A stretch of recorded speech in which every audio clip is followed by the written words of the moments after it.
Gli accertamenti sono in corso da parte delle forze dell'ordine, a cominciare da quelli che dovranno stabilire innanzitutto l'identità dell'uomo trovato senza vita in un rio vicino a Campo San Polo a Venezia. Il cadavere ritrovato in nottata appartiene ad un uomo apparentemente di mezza età, privo di documenti e con addosso un costume da bagno.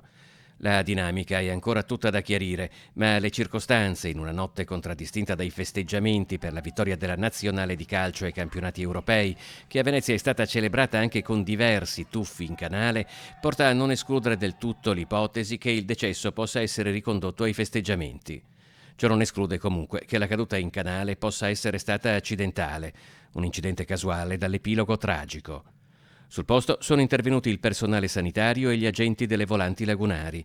Il corpo non presentava segni di violenza, cosa che quindi porterebbe ad escludere un'aggressione. Sarà comunque disposta l'autopsia per capire le cause del decesso.